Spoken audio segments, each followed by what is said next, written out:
तानाजी सेवकही आहेत, मित्रही आहेत. शिवाने सांगितलं, तान्या मला फार तहान लागली रे, पाणी कुठेतरी पहा. पाहतो म्हणला. बरं, पाणी आणायला नो वॉटर बॅग, नो गडवा, नो तांब्या. पूर्वीचे लोक शिकाळी तांब्या घोड्यात गाडीत ठेवत असत. तर त्यांना वाटलं की 2 तासात पोहोचतो. अश्वारूढा पयपानम, अर्धा लिटर दूध पिणाऱ्याने घोड्यावर बसावं. साधारण माणसांनी घोड्यावर बसू नये. मी कमीत कमी 250 ते 300 एकराचा रोज सकाळी चक्कर मारून येतो तो घोड्यावर. अश्वारूढा पयपानम, भाकर खाऊन घोड्यावर नाही बसून चक्कर मारतायत. पूर्ण पेलाभर दूध पिऊनच जावं लागेल. घोड्याची सवारी तुम्हाला माहीत आहे व्यायाम किती होतो, पोहण्याचा व्यायाम किती होतो. थकले, तहान लागली. तानाजीने पाहिलं कोणी दिसतो काय. 5-7 गाई चारून आला होता पोरकडा, 8-10 वर्षाचा. आता त्यांनी शिलेदार पाहिला की भीती, कारण त्या काळात शिलेदार पाहिला की भीतीच आहे. पोलीसचा शिपाई खेड्यात गेला तर लोक भीत. त्या पोराला बोलावलं प्रेमाने, इकडे इथे गाव आहे का रे. सांगितलं एका पल्ल्यावर. पल्ला काय रे, जवळ आहे. त्याने सांगितलं सरदार का विचारता. अरे राजे आहेत शिवाजी महाराज, त्यांना लागली आहे तहान, म्हणून मी तुझ्या गाई राखतो, तू एक घागर भरून पाणी घेऊन ये. गेलो पोरगं. 1 तास झाला, 1.5 तास झाला, लेखाचा आलंच नाही. शिवाजी महाराजांनी विचारलं तान्या, एखादा भिवून पळून गेला तर येतो की नाही. सांगितलं येईल महाराज, त्याच्या गाई मी राखून आलो. ही तुमच्या छत्राखालची मंडळी बेमानं हराम नाही आहे, येईल. आलं ते बरोबर. कोणाला घेऊन आलं. आई होती सोबत. लुगडं नेसलेली, फडकं नेसलेली नाही. रागवू नका बायांनो, मी क्षमा मागतो तुमची. फडकं नेसता तुम्ही आता, फडकं. त्याला काष्टा पाहिजे. काष्टा असला की चेष्टा नाही होत. लुगडं पाहिजे. लुगडं नेसलेली आणि डोकं झाकलेलं, अर्ध तोंड झाकलेलं होतं. कारण राजे होते, शिवासमोर यायचं होतं, मर्यादा. अर्ध तोंड झाकून 4 भाकरी, चटणी, कांदा बाजूला ठेवली, कपड्यात गुंडाळलेली, आणि पाण्याचं भांडं ठेवून बाजूला उभी राहिली. शिवाजी महाराजनं म्हटलं तानाजी चलो 50-50 कर लो बेटा. 2-2 भाकरी खाल्ल्या, पाणी प्याले. त्या बाईला विचार कोणाच्या घरची आहे. त्याने सांगितले नाव आहे जरूर, इथे खेड आहे, छोटे छोटे खेड आहे, तिथल्या पाटलाची सून आहे. सर काय आडनाव आहे. महाल्ले. बरं जा. गडावर गेले, रायगडावर. दुसऱ्या दिवशी हुकुमनामा काढला. महल्लेना 2 गाव जागीर दिली. किती उपकार आहे त्या बाईचा. फक्त 2 भाकरीचा, तांब्याभर पाण्याचा. शिवाय ते एवढ्याशा उपकाराचं स्मरण आजही ते 2 गावचे मालगुजार आहेत 350 वर्षानंतर. का. थोडासा उपकार काय दिलं त्याला, त्याला जाणून तुम्हाला वागावं लागेल. राजा पूर्वोपकारी यस्तस्या अपराधे गरीयसी. आधी केलेल्या उपकाराचं स्मरण करून क्षमा करावी लागेल, त्याच्यावर उपकार करावा लागेल. अबुद्धिश्रतानाम तु क्षमस्तया. ज्यांच्याकडून अपराध घडला पण अजाणता घडला, माहीत नाही. अरे कोण आहेस तू, काय करतो. मी नागपूरहून अमरावतीला आलो. सकाळी 7:30-8 वाजले. एका शिपायानं बोट दाखवलं. बळीराम ड्रायव्हर होता, गाडी बाजूला. तो मी दोघंच होतो, मी गाडीत बसलो होतो. आता ते काय गंमत झाली महाराज. सकाळची वेळ, नाश्ता पाणी चहा पाणी मिळालं नसेल त्याला, पहिली शिकार. गाडी बाजूला म्हणला. बळीराम माझ्याकडे बाहेरून पाहून आला. मी म्हटलं काही बोलू नको, 5 मिनटं होऊ दे. गाडीच्या बाहेर उतरलो. त्याने मला पाहिलं, दर्शन घेतलं. करे तो म्हणे मी बेंबळाचा शिपाई झालो, 2-3 वर्ष झाले महाराज. ही माळ तुमचीच आहे. म्हटलं शिपाई झाला माळ काढून टाक, कारण रोज बदमाशा करता तुम्ही, रोज पैसे खाता. तो म्हणजे ते काही असो, पण ही माळ तुमची आहे महाराज. मी म्हटलं का गाडी बाजूला लावली. 15 मिनटं झाले. अरे मला काय माहीत की तुम्ही गाडीत आहात. चूक घडली, अपराध अजाणता घडली. मी कशा करता सांगितलं, अजाणता चूक घडली, क्षमा करावी लागली. त्याला 20 रुपये हातावर सांगितलं भाऊ चहा पाणी मला तुमच्याकडून पैसे घेऊन म्हटलं माझ्याचकडून, मी गुरु आहे तुझा, तुला दूध पाजणं माझं काम आहे, घे 20 रुपये, चाललो गेलो. आता त्याला क्षमा कराल की नाही? त्यांनी जाणून चूक केली काय की अजाणता झाली? अजाणता ज्याच्याकडून चूक घडली असेल त्याला तुम्हाला क्षमा करावी लागेल. अबुद्धीनाम स्थिराम तो क्षमते. हा अजाणा माणसे काही कारण नाही. आता चेद बुद्धी तुम कृत्वा न ब्रूयते, परंतु जाणून बुजून जर अपराध केला असेल तर मात्र उद्दंड पापी आहे समजून त्याला तुम्हाला दंड करावा लागेल. उद्दंड आहे, जाणून अपराध करतो, उद्दंडता आहे. पत्नी आहे, माहीत आहे की या माणसाला सकाळी चहा लागतो इतक्या लवकर, माहीत आहे की हा एक भाकर खाल्ल्या वाचून वखर जुतत नाही. का ग? न्याहारीची सवय आपल्याला शेतकऱ्याला. न्याहारी कोण करतो? जो सकाळी 6 वाजता खाल्ल्यावरही 12 वाजेपर्यंत ज्याची ब्लेडर व्हॅकंट होते एवढे श्रम करतो, त्याला न्याहारी करावी लागते. पूर्वी आपण मोठ्या टिपणी वाहू की नाही? सगळे शेतकरी या तुम्ही, 6 बैल 8 बैल गव्हाची वाहू की नाही? सकाळी 6 वाजता न्याहारी करत माणसं. का? त्यांना माहीत आहे 12 12:30 1 वाजेपर्यंत किती चालावं लागेल. 6 एकर पेरणं सरकीचं करणाऱ्याला 12 कोस मजल रोज होते. रोज 12 कोस चालतो तो. मोजून घ्या तुम्ही, आम्ही हे मोजलेलं सांगतो तुम्हाला. का? आता तिला आठवण नाही. काय झालं असेल? बाया वेळेचं भान आणि जाणलं पाहिजे, धर्माला जाणलं पाहिजे. काय ग न्याहारी? सांगितलं आज माझ्या जीवावरच आलं होतं. गळवावर पाणी प्यान जा.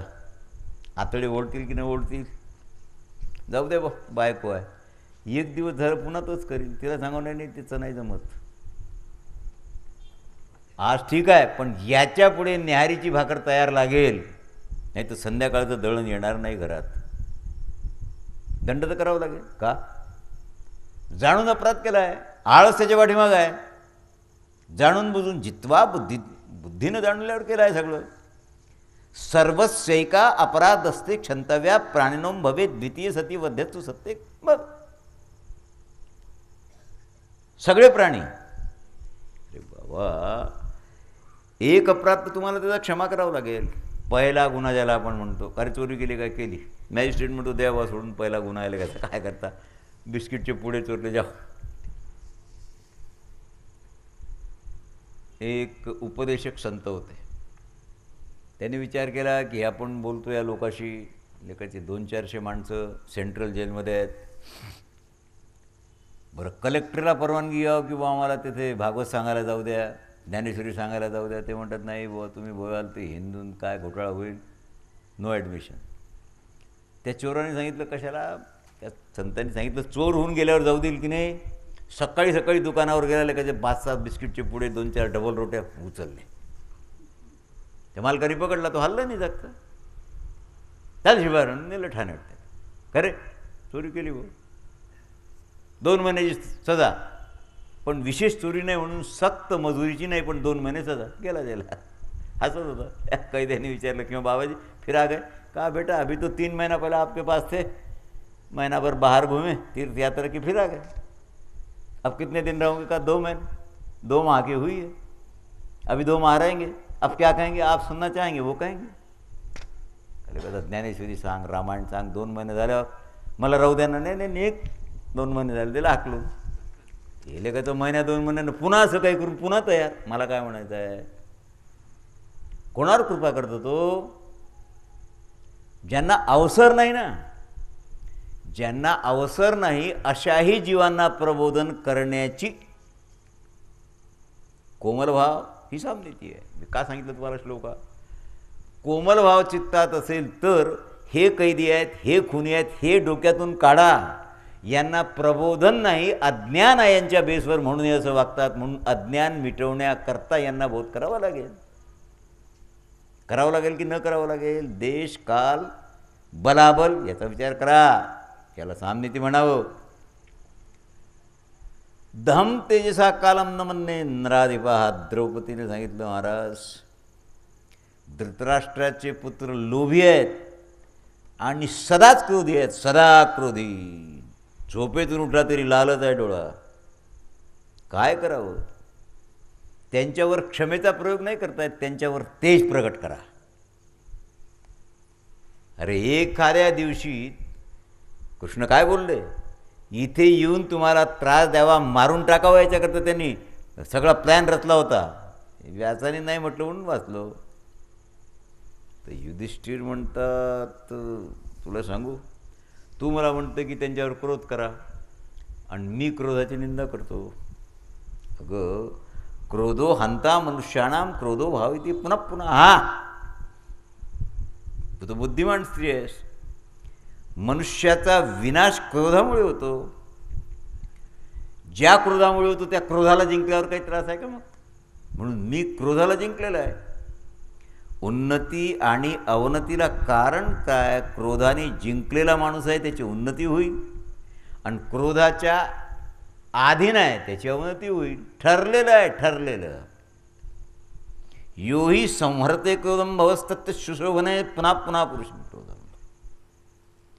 जो क्रोधाला पिऊन टाकतो तो खरा महात्मा आहे. तुम्हाला सांगितलं होतं, एका म्हातारीच्या मुलाला संन्यास दिल्यानंतर श्रवण केलं त्याला गौतम बुद्धांनी. 20-25 वर्षाचा तरुण, एकटा मुलगा.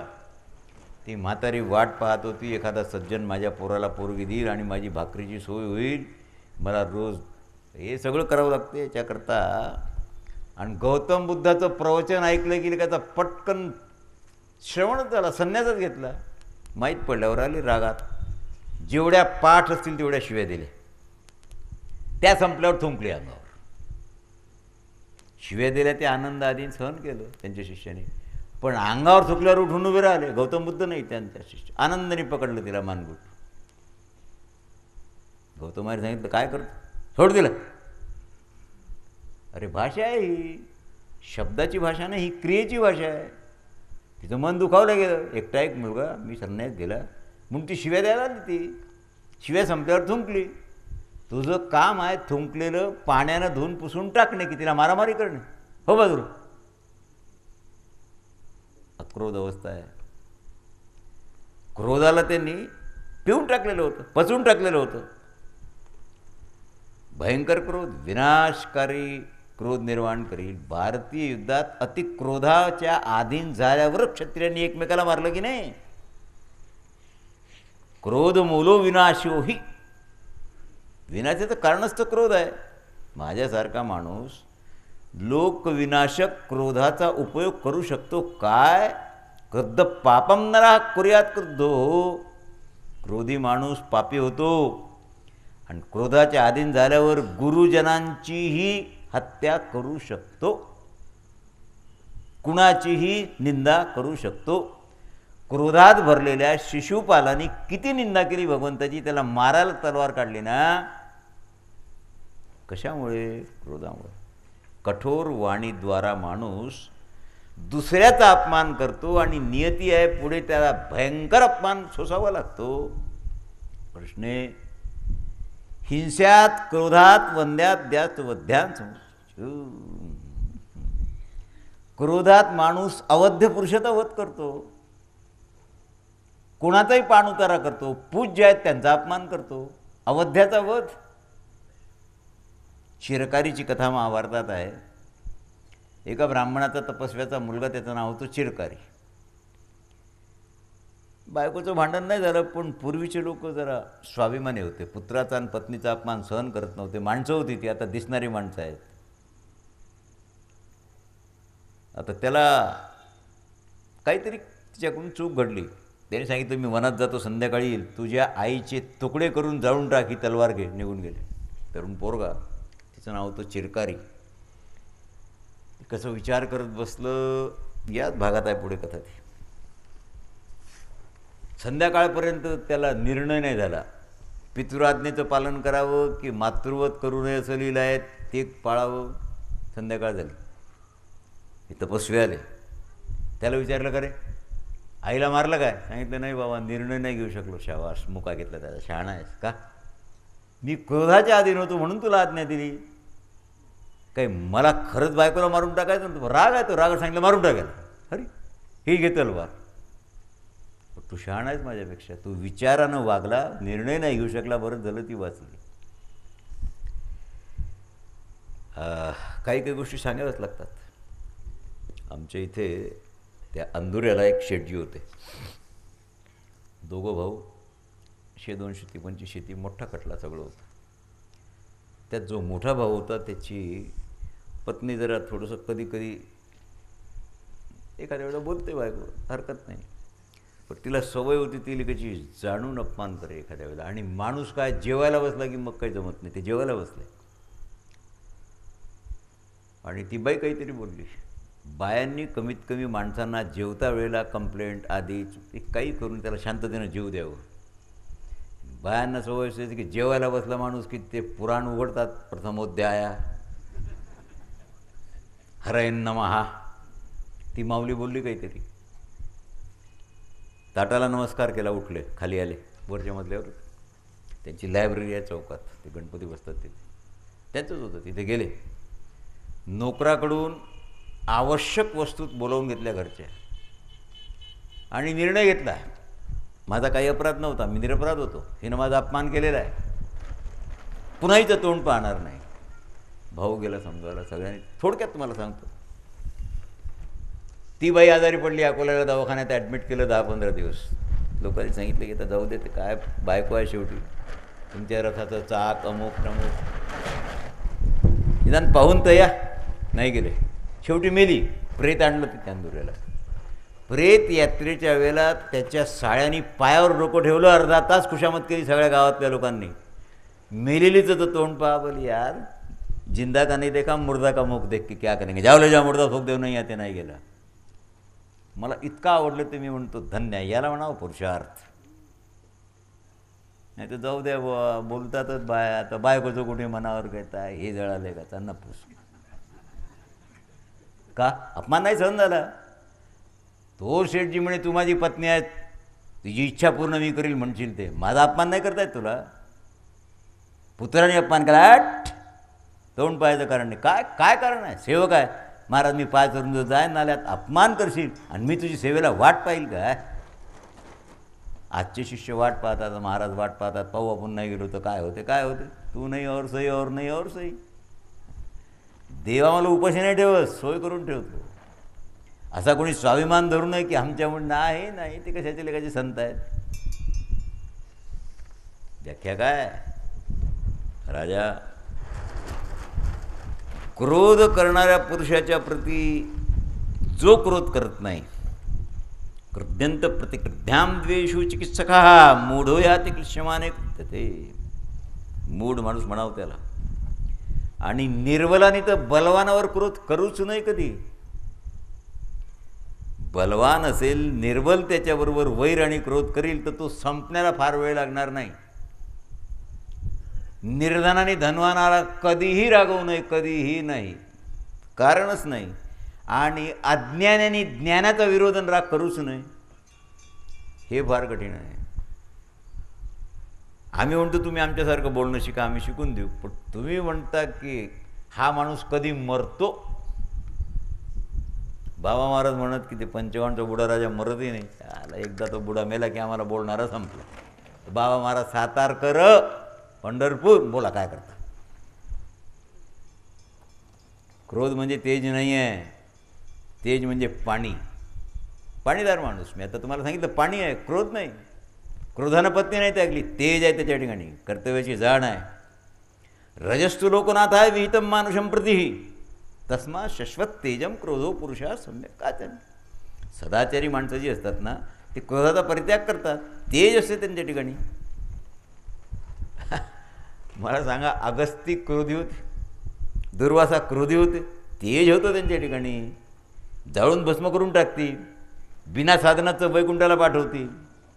तेज क्रोधी माणसाला हे आहे का, ते घाणेरडी वस्तू आहे ती. तेज रजोगुणी नाही आहे, तेज सत्वगुणी आहे, क्रोध तमोगुणी आहे. मला काय हवं आहे त्यातलं, पृथ्वीप्रमाणे क्षमाशील व्हावं लागेल. कृष्णे, पृथ्वीवर लोक हाकतात मुततात, क्षमावान आहे, मेलो तरी पृथ्वी पोटात घेते, आई नाही घेत, एवढी क्षमावान. ही क्षमा माणसाच्या ठिकाणी पाहिजे, सत्वगुणी माणसाच्या ठिकाणी. तुला काय सांगू मी, कोणत्याही आपत्तीत क्षमाभाव जर ठेवला ना तर समस्त प्राण्यांचं जीवन सुखमय होईल. आकृष्टाम पंडित हा करतो, बलवान पुरुष आहेत, आणि त्याला तुम्ही मारलं, शिव्या दिला, क्षमा करतो. 5 मुलं द्रौपदीची अश्वत्थाम्यानं झोपेत कापून काढली तरी क्षमा केलं ना. हो, नुसती क्षमा नाही केलं, प्रणाम केला त्याला. ब्राह्मण जगाचे गुरु आहेत म्हणून मी प्रणाम करते, तुम्ही सोडून द्यायला जाऊ द्या.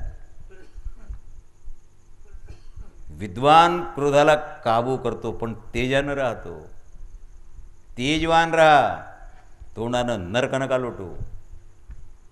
इहलोक संताशी क्षोभवी, कोण्याही प्रकारे त्याचे नवे बरे उभय लोकी.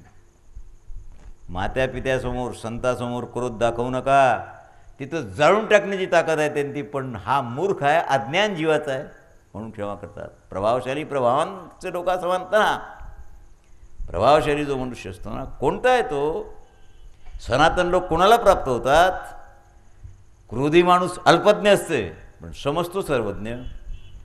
दोघांचा विनाश, ना इहलोकात सुख ना परलोकात. खंती ते न करा. क्षमा ब्रह्म आहे, क्षमा सत्य आहे, क्षमा भूत आहे, क्षमा भविष्य आहे, क्षमा तप आहे, क्षमा शौच आहे, आणि क्षमा संपूर्ण जगताला धारण करू शकते. कुणाचा वादिवाद आहे? हा नवरा बायकोचा, द्रौपदी आणि धर्मराज युधिष्ठिर.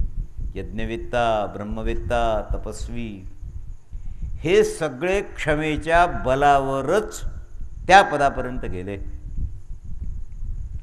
कृष्णे तेजस्वी पुरुषात तेज क्षमा आहे, तपस्व्यांचं ब्रह्म क्षमा आहे, सत्यवाद्याचं सत्य क्षमा आहे, आणि याज्ञिकाचा मनोनिग्रह क्षमा आहे. किम करिष्यसि? स्वाभिमान जर धर्माचा असेल, आई बापाचा स्वाभिमान वागवावा लागतो, शिष्याला गुरुचा स्वाभिमान ठेवावा लागतो. पत्नी नवरा बायको घरात भांडतात, पण त्रयस्थासमोर पतीचा स्वाभिमान पाहिजे. हे जर नसेल तर गती गीता कश्यपेन गाथा नित्यम क्षमाव्यान. भगवान कश्यप त्यांनी क्षमाशील पुरुषांतच गान केलेलं आहे. श्रीकृष्ण येतील 2-4 दिवसात, देवकीनंदन कृष्ण माझा प्रश्न विचारून घेजो. त्याला म्हणावं, देवा शांतीभावाचा आदर करता की नाही? तेही तुम्हाला म्हणतील.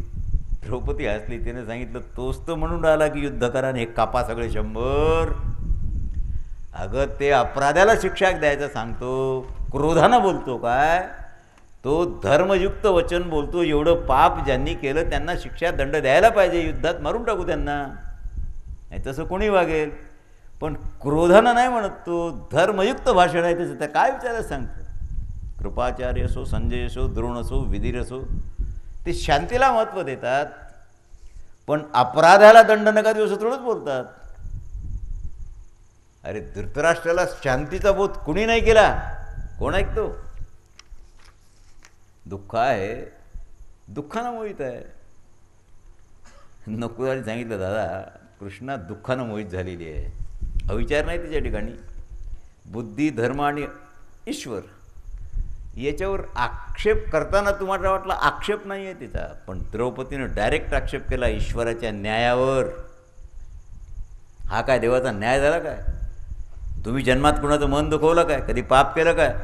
मग तुमच्या पत्नीवर, तुमच्यावर ही विपत्ती का आणली धर्मानं? धर्म जर न्याय देतो, मग न्याय मला का नाही मिळाला?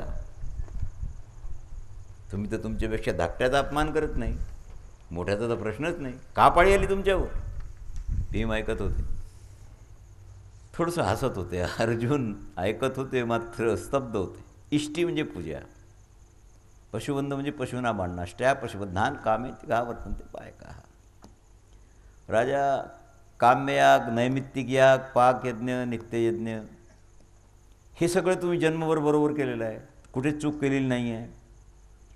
आणि अस्मिन्नात्वी महारणे अश्वमेध, राजसूय, पुंडरी, गोसव प्रचूर दक्षिणा द्यावी लागते. त्याच्यात खूप दक्षिणा तृप्त केला आहे तुम्ही ब्राह्मणांना, हे सगळं केलेलं आहे. आता मला सांगा, वाईट काय केलं? सरळ कोमल स्वभाव, लज्जाशील माणूस, सत्यवादी, ही सगळे तर गुण आहेत तुमच्यात. कधी कुणाला दुखवलं आहे का तुम्ही? भयंकर विपत्ती आली तरीही पत्नीचा पक्ष घेतला काय धृतराष्ट्राच्या दरबारात? धर्माचा पक्ष घेतला. मग ज्याप्रमाणे एखादी गवताची काडी वायूच्या अधीन झाली आणि ती मग फिरत राहते, प्रारब्ध संपलं की, तुम्हाला प्रारब्ध कळलं ना, वायूनं गवताची काडी उडवली, त्या निर्जीव ती आत्ता आहे, पण सजीव होती म्हणूनच गवत झाली. गवत निर्जीव नाही आहे, वाळल्यावर निर्जीव, ती वायू उडवते तिला. त्याचंही प्रारब्ध आहे, इथून उडून दुसऱ्या ठिकाणी पडेल. जागृतीचं प्रारब्ध आहे, स्वप्नाचं प्रारब्ध आहे, सुषुप्तीचं प्रारब्ध आहे. तुम्हाला 10-15 मिनटं स्वप्न पडलं, प्रारब्ध काल संपला की तुम्ही जागृत झाले. जागृतीचं प्रारब्ध आहे, ते संपल्यावर तुम्ही निद्रेच्या अधीन व्हाल. ऑल डिपेंड्स अपॉन फेट. माया ही दृश्य माया प्रभाव आहे. श्रेणी कृत तत्वदर्शी जे म्हणून असतात वस्तूचं स्वरूप जाणून घेतात ना. अंतर्जानशी पांडुरंगा, दुसरं काय तुम्हाला? आर्या छंतोत्पष्टा वृत्ती किशन आर्याना सुख कृष्ण युवती चिंतया. हा थोडासा कठीण श्लोक आहे, हा सांगतो तुम्हाला मी. सुखिनश्चैव विभलामीव चिंतया. पण अनार्यान, आर्यान नाही, जे लोक श्रेष्ठ आहेत, शीलवान आहेत, संकोची आहेत, जीविकेत ज्यांना कष्ट आहे, पण जे अनार्य आहेत, दुष्ट आहेत, रोज मोटारीत फिरून राहिले.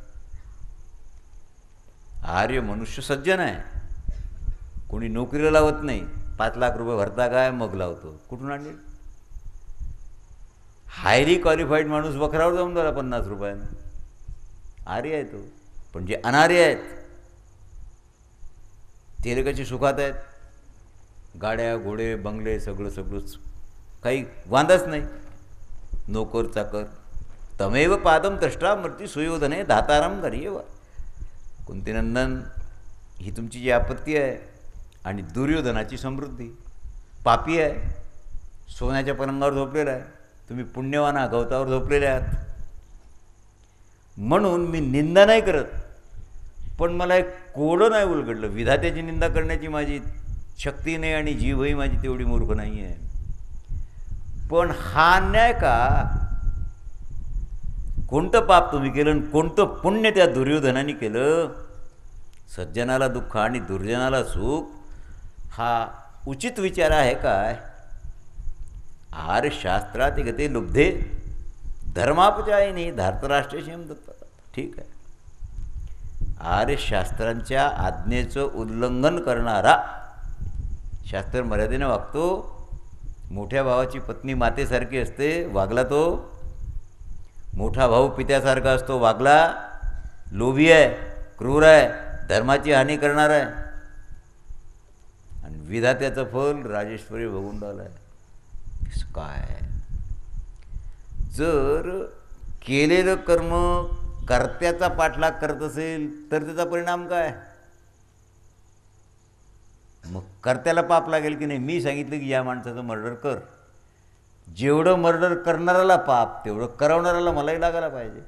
मग ईश्वर विधाता आहे, आणि तो जर हे सगळं करवतो, मग त्या विधात्याला याचं पाप लागते काय? युधिष्ठिरो वाच वल्को चित्रपदम लक्ष्यम याज्ञसेनी त्वया वचा.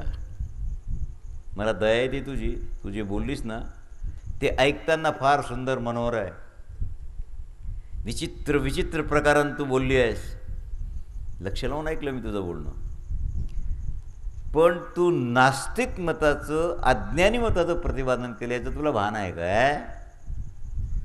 मला का बोलावं लागते? माझी भारी आहेस तू, धर्मवानाची पत्नी आहेस. धर्मवानाची पत्नी आणि पुत्र आणि शिष्य ज्यावेळेला अधर्माचं बोलतात त्यावेळेला भयंकर दुःख होते.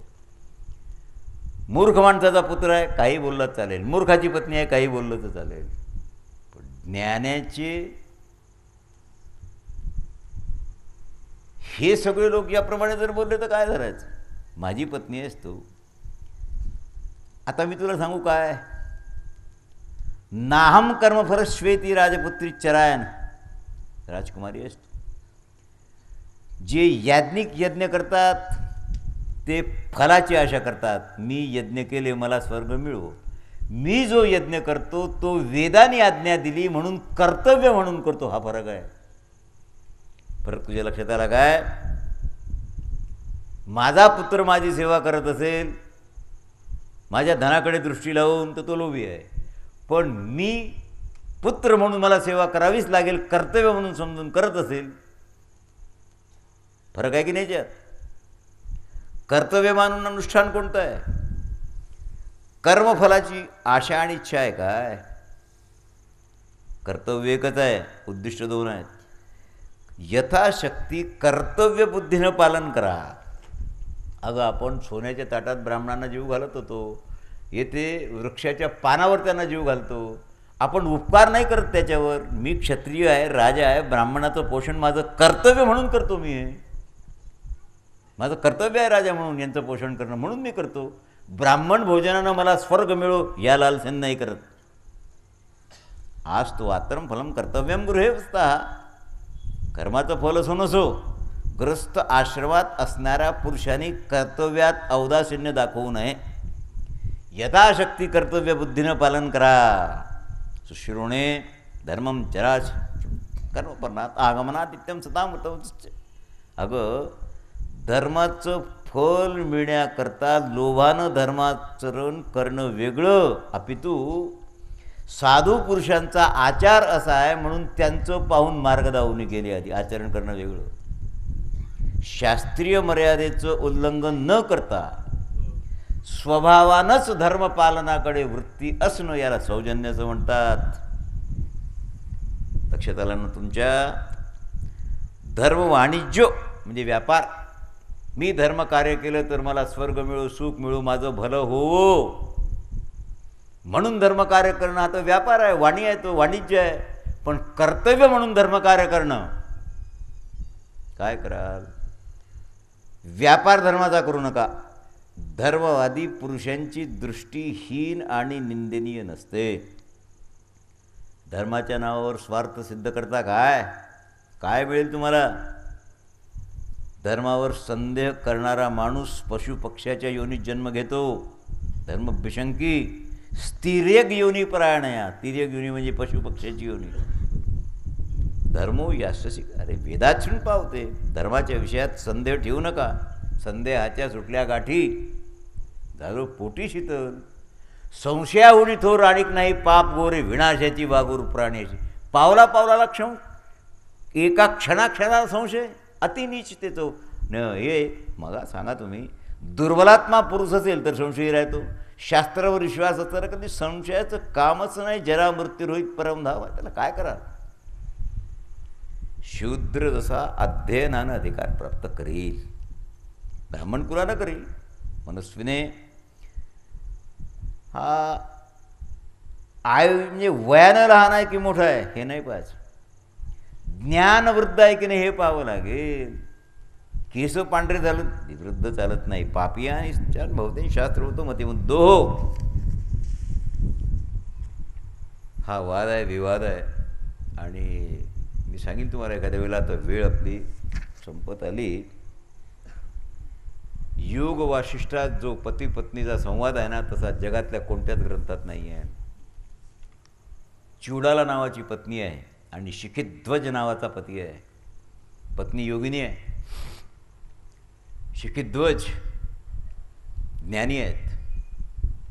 ही तर विदुषीच आहे. भोजन झाल्यावर झोपण्याच्या आधी तासभर त्याची धर्मचर्चा होत होती. रोज धर्मचर्चा.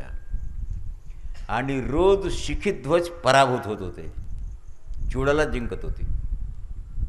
त्याने विचार केला, ही मला हरवते वादविवादात, हिच्यापेक्षा श्रेष्ठ ज्ञान प्राप्त करीन मी वनात जाऊन. म्हणून निम्मे रात्री घोड्यावर बसले की निघून गेले अरण्यात. साधू संत यांच्या शोधात कुठेतरी गेले. चिवडाला योगिनी होती. जाग आल्यावर पाहिलं आपल्या शेजेवर पती नाही आहेत. आकाश मार्गानं पाहून घेतलं, झाडाखाली बसले आहेत. ठीक. मंत्र्यांना बोलावून सांगितलं की राजे 6 महिने येणार नाहीत, तुम्ही शासन चालवा. ते महालातच ध्यानधारणा करतात. आणि वेश परिवर्तन केलं.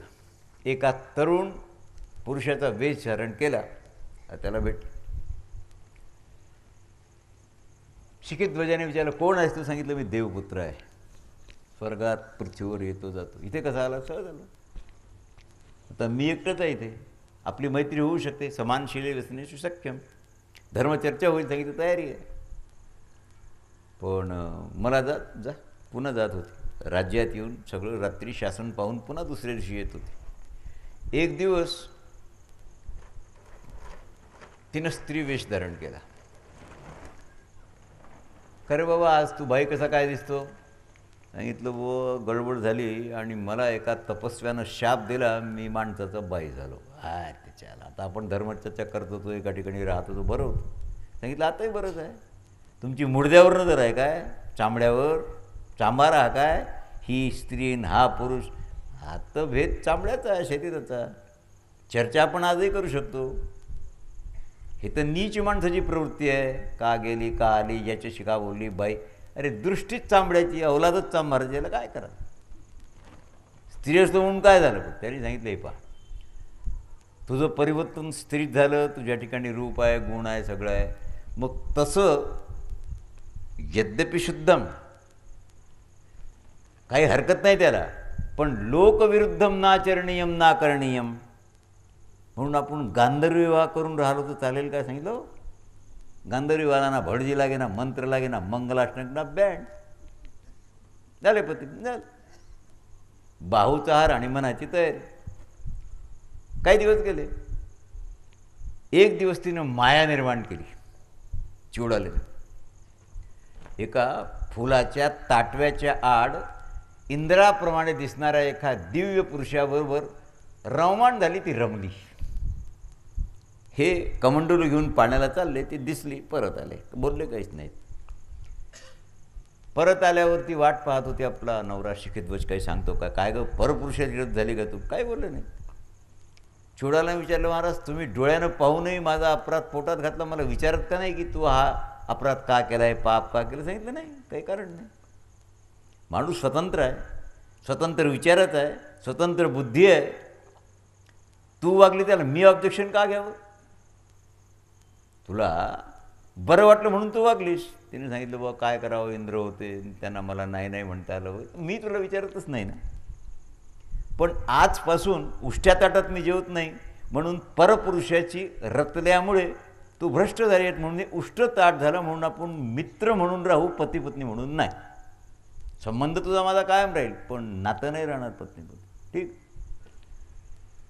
आणखी काही दिवस गेले. मग त्या चर्चेत आलं. सांगितलं, महाराज तुम्ही तर फार विरक्त झाले, एकदम वैरागी. ही झोपडी कोणाची आहे? शिखिध्वजाने सांगितलं, माझी. ती हसली. तिने सांगितलं, मग कशाची वैरागी तुम्ही? झोपडी माझी म्हणता? फुकून टाकली, जाळून टाकली.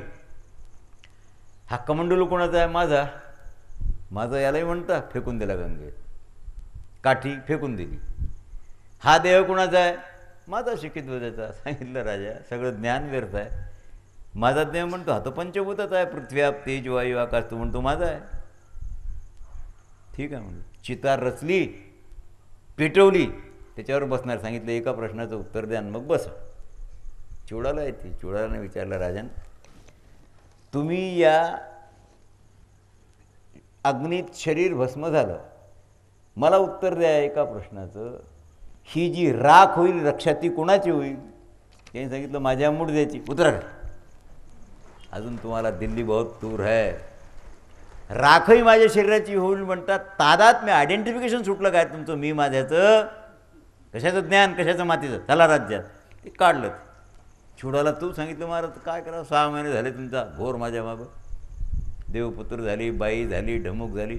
मला तर कसंही करून तुम्हाला सांगायचं होतं, संत त्याला म्हणतात ज्याचं मी माझं सुटेल.